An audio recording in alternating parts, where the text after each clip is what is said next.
KFWB News Talk 980. This is Dr. Chambers on call, keeping you healthy without that stupid copay. 888-539-2980 is the number to call. That's 888-539-2980. Have you ever wondered what secrets patients keep from the doctors? Like, I bet a lot of you listen to me say, oh, when I go to the doctor, I tell her everything. I'm an open book. Read me. This is what's wrong with me. Well, that's not quite true, actually.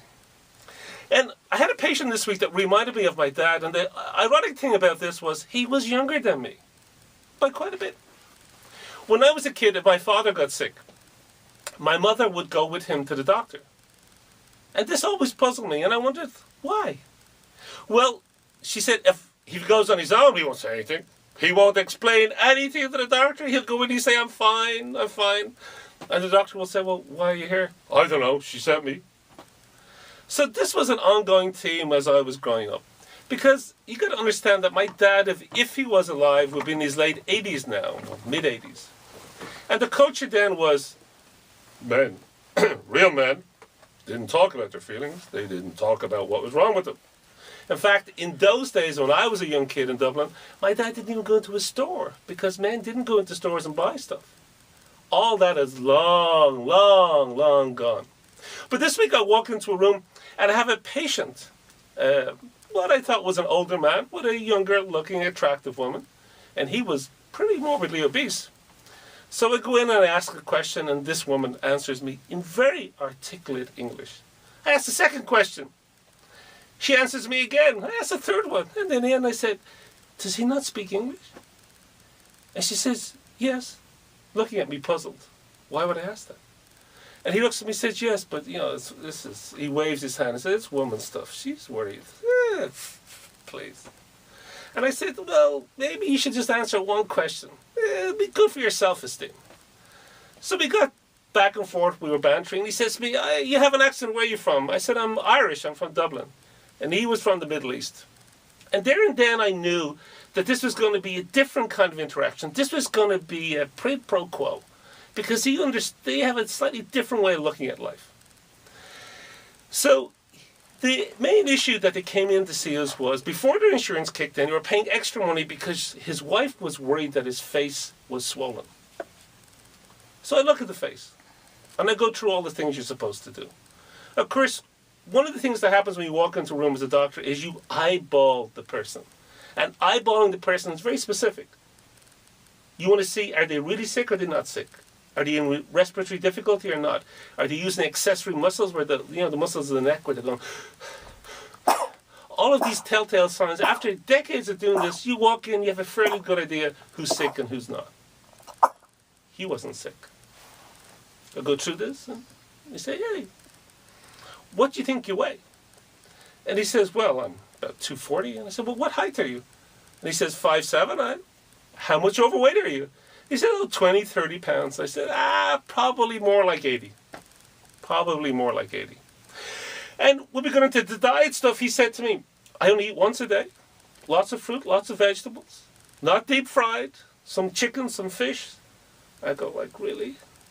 Because if you're just eating once a day and that healthy, you probably will be extremely thin and maybe even a little bit malnourished. Unless, of course, you're eating 4 salmons or 5 chickens. So I kind of felt that was a little dead end there. So I tried to pick out one thing I could help him with in that little session. And it turns out he's a heavy smoker. He smokes a pack and a half a day. So I joked with him and said, you know what we call people like you who's like 40 years of age, overweight and smokes? In medicine we call you job security, because you know why? You're going to be seeing us for decades. We're going to be making money off you. And he laughed. Because in his culture, that's the way he was thinking. And he said, you're a funny guy. So we got talking about how you would quit smoking. What you should do and what you shouldn't do. And I gave him some advice about the diet. And we set him up a regular primary care physician so that when his insurance kicks in, they can work their way through all of his issues. And I bring this up this morning because I want you to understand that when you go to a doctor, you should tell them what your problems are. You should be open. and you shouldn't keep secrets. But pretty much everybody does. Pretty much everybody that goes into a doctor hides something. They just do. It's estimated almost 40 million Americans have an alcohol problem. 40 million of us have an alcohol problem. But only about 1 in 6 have ever talked to their physician about it. 1 in 6. I had a patient not so long ago that fell and cracked her head. She had a huge, and I mean a really big, Frankenstein-type cut all across her scalp. And usually nowadays when we repair scalp wounds, we don't sew them together. We staple them. Much quicker and much simpler for the patient, much quicker and simpler for the doctor. That's what we do. Hers was sewn out, I couldn't staple. I had to scan her, of course, to make sure there wasn't something else going on inside the brain. And then I spent quite a while sewing it up. So as we're sewing, we're chatting away. And I said to her, you know, this is a really bad little wound you got here. She said, yeah. I said, I wonder, like, how that happened. Would you have been drinking at the time, maybe, perhaps, possibly? And she said, well, yeah, I was. Are you an alcoholic? Boom! The question comes out midway through suturing. Well, now that you say it, doctor, I might, yes, I am. Oh, okay. So I finished up sewing. Her daughters were with her. We had a little family conference. So I want to set up some other stuff. I called a primary care physician to let them know what's going on.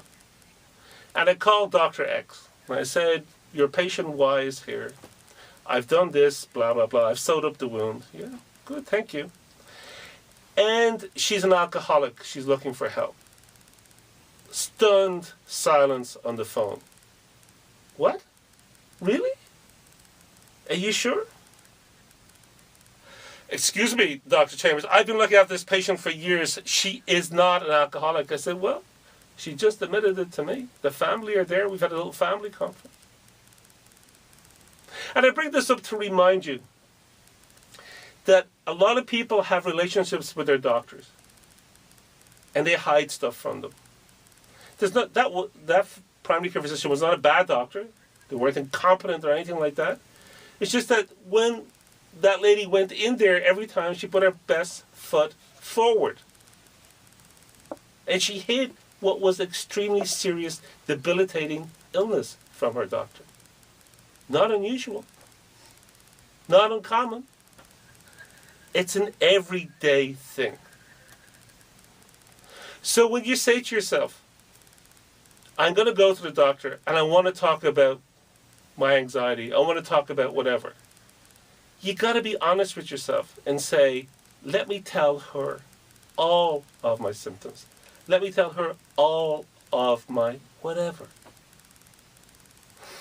And where I'd like patients to be friendly with their doctor, I don't know whether being friends with your doctor is a good idea. Because your friends often don't tell you that you're fat, they don't tell you you're drinking too much, they don't tell you all this, the negative kind of stuff. And you need someone to tell you that sometimes.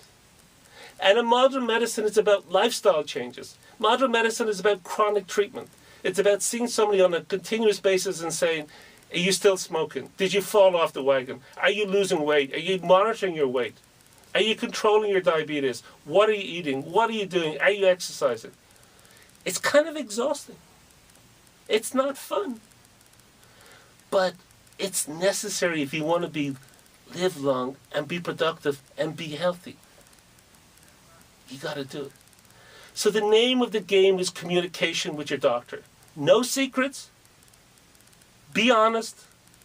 Tell them what's on your mind. Tell them your fears.